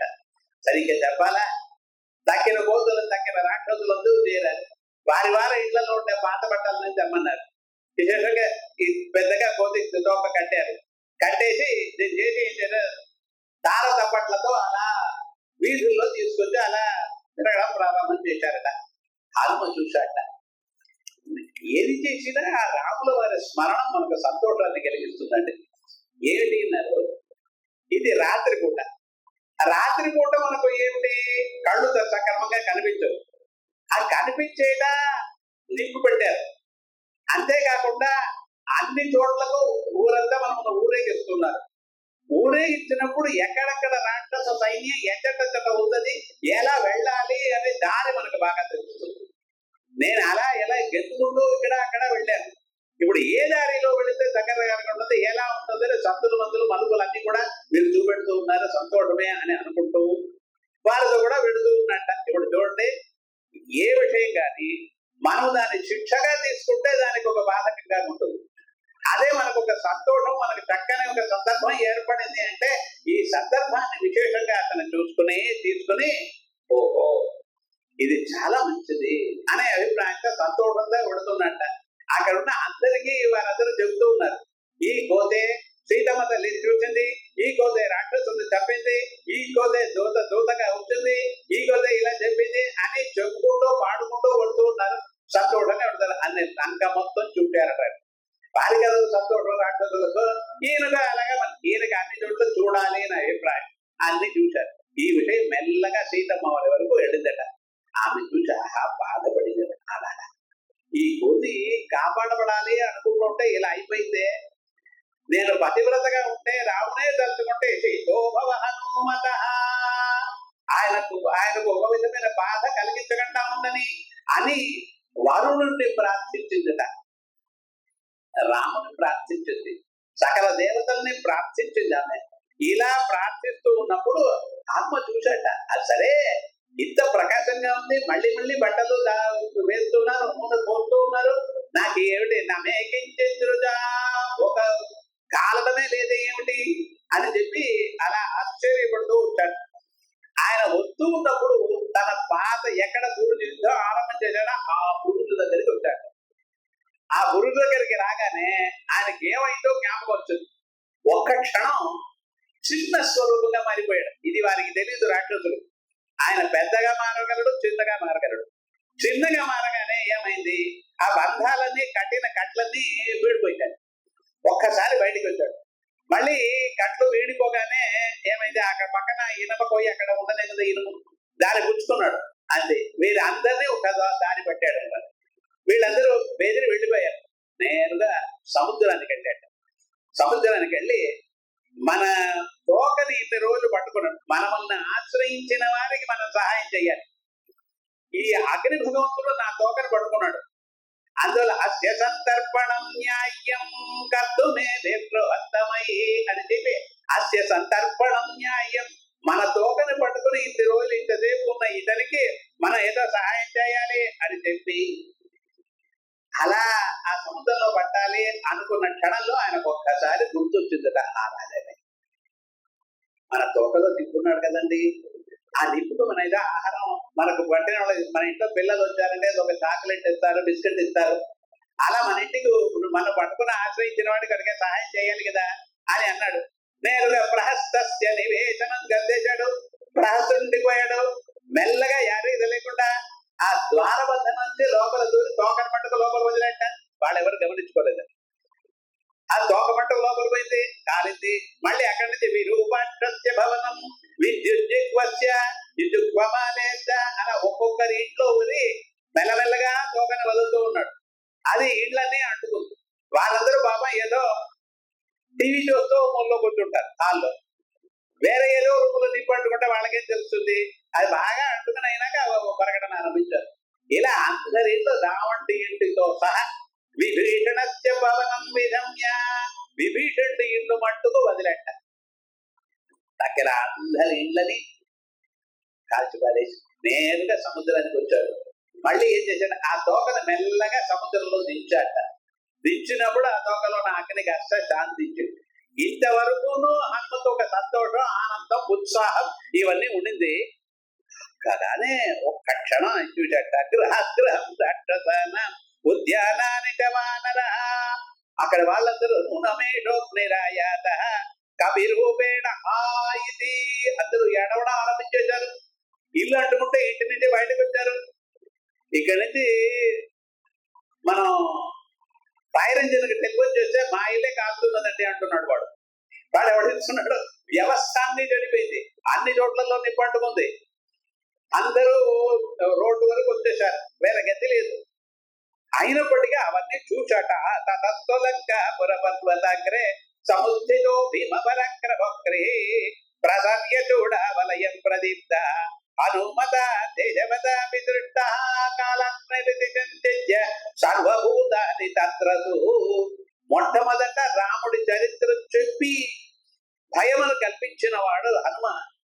అగ్నిని పెట్టి భయాన్ని కల్పించట. ఇలాంటి కోతులు 16,000 కోతులు వస్తున్నాయి అని చెప్పి అరుచుకుంటూ అక్కడ ఉన్న వ్యక్తి ఒక్క క్షణం ఆయనకు మనస్సులో ఏదో ఒక భయం కలిగింది. ఇది మానవ జీవితంలో సహజమైనది. ఉన్నట్టుండి ఒక భయం వస్తుంది. ఎందుకు వచ్చిందో ఏమో. ఎంత పని చేశాను నేను, చెయ్యరాని పని చేశాను కదా. లంకను మొత్తం కాల్చేశాను, ఉద్యానాలన్నీ కాల్చేశాను. ఇచ్చిన ఒక ఉద్యానంలో సీతమ్మ తల్లిందని ఆమెను కూడా కాల్చేశాను కదా నేను. మొత్తం ఇలా కాల్చగలనా? ముందు వాళ్ళకి ఆలోచన చేయవద్దా? ఆలోచన చేయకుండా ఏ పని చేసినా కూడా అది వ్యర్థమవుతుంది. చేతులారా నా వల్ల నేనే నాశనం చేశాను అని ఒక్క క్షణం మనసులో బెదిరాడు, కుంగిపోయాడు, అలా కింద కూర్చుండిపోయాడు. నేను ఇంక మీద దాటి సముద్రం దాటి వెళ్ళి ప్రయోజనం లేదు, చేతులారా నాశనం చేశాను అని అనుకున్నప్పుడు చారణులు అలా చేసి, ఆహా ఈ కోతి చేసిన పని ఏమిటి, ఇంతవరకు ఆ లంకను మొత్తం కాల్చింది. ఏ వ్యక్తి ధైర్యం అట్టదిక్పాలతో సహా రావణుడికి వశంగా ఉన్న సందర్భంలో ఈ కోతి ఏం చేసింది, ఆ రావణుడి ఇంటికి వెళ్ళి రావణుడి ఇంటితో సహా పట్టణాన్ని మొత్తం నాశనం చేసింది. అయితే అన్ని కాలినా కూడా పతివ్రత ధర్మం వల్ల సీతాదేవికి హాని కలగలేదు అని వాళ్ళు చెప్పారట. ఇది విన్నట్ట హనుమ సంతోషం. బతికిపోయారా బాబు, నేను చేసిన తప్పది, నన్ను ఏమి హింస చేయలేదు అని అనుకుని మళ్ళీ సీతమ్మ దగ్గరికి వెళ్ళి నమస్కారం చేసింది. అక్కడి నుంచి కదిలాడు. కదిలి బుద్ధ్యాస్తే పురుష శ్రేష్ట ఏ బుద్ధ్యా కోపముద్ధితం విరుద్ధంతి మహాత్మాన దీర్ఘభక్తి నిరోధస. వారంతే గొప్పవారండి. ఏ బుద్ధ్యా కోపముద్ధితం, కోపం వచ్చినప్పుడు ఆ సందర్భంలో మన బుద్ధి చేత, అంటే మానవుడు విన్నటువంటి శాస్త్రమైనది ఎక్కడ పనిచేస్తుందండి?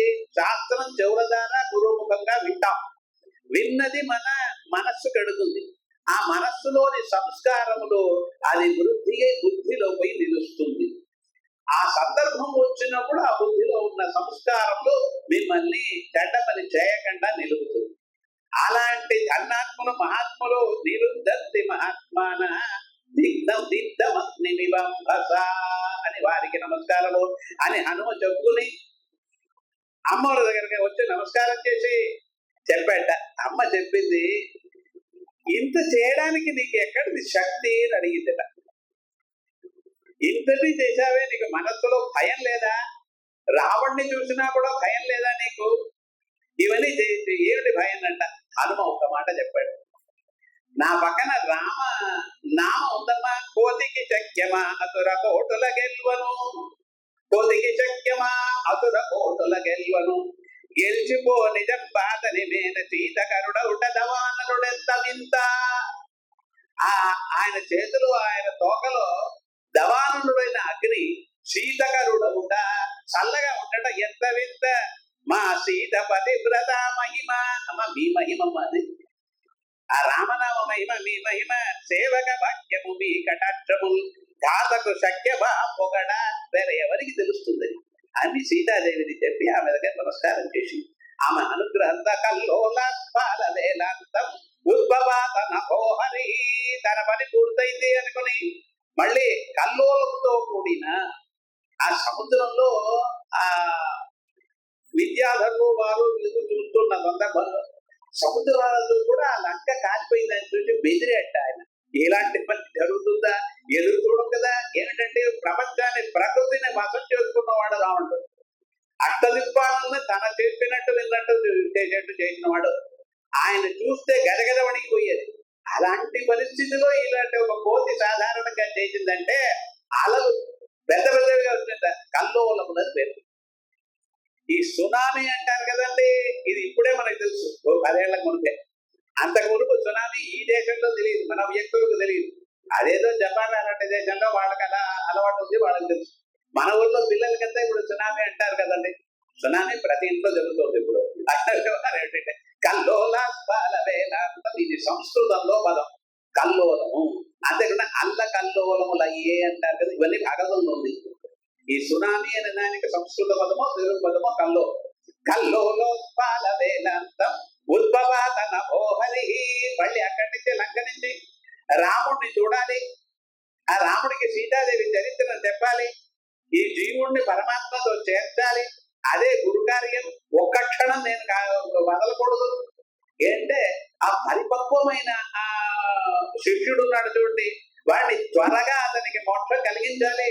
అనే అభిప్రాయంతో ఇక మీద ఒక్క క్షణం కూడా అనవసరంగా చేయకుండా కదిలేచట వేలాంతం ఉద్భవాత నపోహరి అని మళ్ళీ ఈ చోటికి రావడానికి సిద్ధమయ్యాడు హనుమ అని చెప్పి ఆ తరువాయి ఇప్పుడు ఇంతటితో ముఖ్యంగా ఒక భాగం అయింది ఇక ఇటు రావడం దాన్ని చేసిన పనులన్నీ మళ్ళీ అంగదుడికి చెప్పడం అంగదుడే కదా చెప్పడం ఉంటుంది అంగదుడికి చెప్పడం జాంబవంతుడి సలహా తీసుకోవడం సలహా తీసుకుని మధువుల ప్రవేశం వీరందరూ ఆనందంగా తాము చేసిన ఘనకార్యాన్ని దాన్ని మన ఏదో పనిచేస్తే దాన్ని అలా విశేషంగా చేసుకుంటాం చూడండి పండుగ చేసుకుంటాం కదండి ఏదో పుడిగోల కూరలు చేసి పండుగ చేసుకుని ఆ విధంగా వారు మధుభక్షణం అవన్నీ చేశారట చేసి మళ్ళీ రాముల వారి దగ్గర చెప్పడంతో సుందరకాండ పూర్తి అది అయినాక పట్టాభిషేకం అంటే ఇది కానీ ముగించేటువంటి పట్టాభిషేకంతో సీతా కళ్యాణంతోనో పట్టాభిషేకంతోనో ముగిస్తే